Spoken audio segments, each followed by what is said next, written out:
Delhi high court దగ్గర ఉద్రిక్తత చోటు చేసుకుంది. బీజేపీ బహిష్కృత నేత కుల్దీప్ సింగ్ సెంగార్ కు బెయిల్ ఇవ్వడంపై మహిళా సంఘాలు ఆందోళన చేపట్టారు. బెయిల్ రద్దు చేయాలని మహిళా సంఘాలు డిమాండ్ చేస్తున్నాయి. 2017లో దేశవ్యాప్తంగా సంచలనం సృష్టించిన ఉన్నావ్ అత్యాచార ఘటనపై ఢిల్లీ హైకోర్టు కీలక ఆదేశాలు జారీ చేసింది. ఈ కేసులో నిందితుడిగా తేలి జీవిత ఖైదు అనుభవిస్తున్న కుల్దీప్ సింగ్ సెంగార్ కు శిక్షను నిలిపివేస్తున్నట్లు వెల్లడించింది. ఉన్నావ్ అత్యాచార కేసులో తనను దోషిగా నిర్ధారిస్తూ 2019లో ట్రయల్ కోర్టు ఇచ్చిన తీర్పును సవాల్ చేస్తూ సెంగర్ దాఖలు చేసిన అప్పీల్ పెండింగ్ లో ఉండడంతో అతడి శిక్షను సస్పెండ్ చేస్తున్నట్లు తెలిపింది. దీనిపై దేశవ్యాప్తంగా ఆందోళనలు వెల్లువెత్తుతున్నాయి.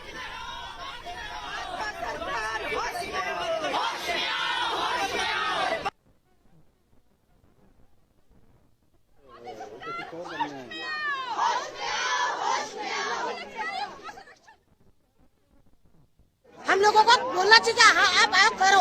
क्या चाहते हैं मैम? आपकी डिमांड हम ये चाहते हैं कि उसको दोबारा जेल हो, उसको बेल ना मिले, उम्र कैद हो जाए। बात करते क्या नाम है आपका? मेरा बॉबी। ठीक है।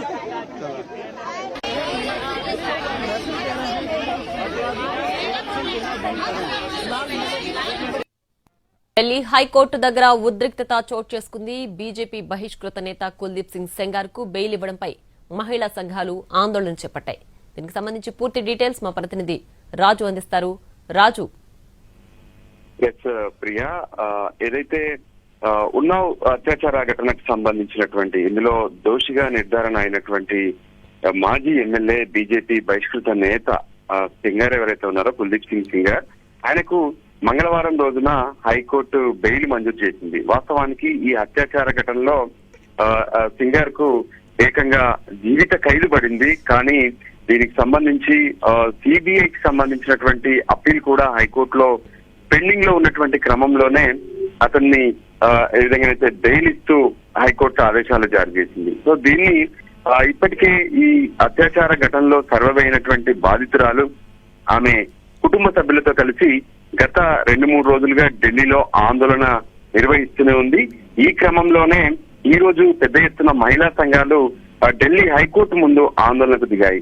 అంటే ఏకంగా అత్యాచార కేసులో అతను రుజువైన తర్వాత కూడా ఇప్పటికే ఈ విషయంలో జీవిత ఖైదు పడ్డాక సిబిఐ విచారణ జరుపుతున్నటువంటి క్రమంలో బాధితురాలి అభ్యర్థనను పరిగణలోకి తీసుకోకుండా ఆమెకు న్యాయం చేయకుండా ఏ విధంగా ఈ కోర్టులు అతనికి బెయిల్ ఇస్తాయంటూ పెద్ద ఎత్తున మహిళా సంఘాలు ఆందోళన చేస్తున్నటువంటి పరిస్థితి కనిపిస్తుంది. ముఖ్యంగా ఈ ఘటనలో అంటే 2017లో ఎప్పుడైతే ఈ ఘటనకు సంబంధించి పలుసార్లు ఈ మైనర్ బాలిక పైన కుల్దీప్ సింగ్ అత్యాచారం చేశారు. సో దాన్ని మొదట్లో కేసు కూడా దర్యాప్తుకు జరగలేదు. ఏకంగా బాధితురాలు వెళ్లి ముఖ్యమంత్రి ఇంటి ముందే తను ఆత్మహత్యకు ప్రయత్నం చేసింది. దాంతో ఈ కేసును సిబిఐకి అప్పగించారు. ఆ తర్వాత సిబిఐ కేసు విచారణను ఢిల్లీకి మార్చారు. ఉత్తరప్రదేశ్ లో కాకుండా ఇది ఢిల్లీలోనే జరగాలని చెప్పి కూడా నిర్ణయం తీసుకున్నారు.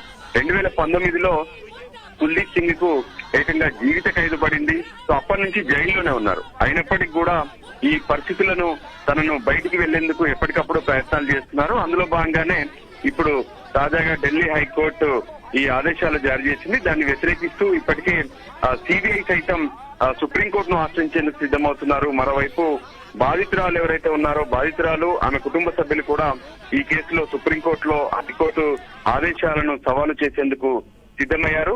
ఓవరాల్ గా కూడా ఇప్పుడు ఉన్నావ్ అత్యాచార ఘటనకు సంబంధించినటువంటి అంశం మరోసారి తెరపైకి రావడం, ఎవరైతే ఇందులో దోషిగా ఉన్నటువంటి కుల్దీప్ సింగ్ కు బెయిల్ ఇవ్వడం మాత్రం ఇది పెద్ద ఎత్తున ఆందోళనకు దారితీస్తుంది. Priya. Right Raju, thanks for the updates.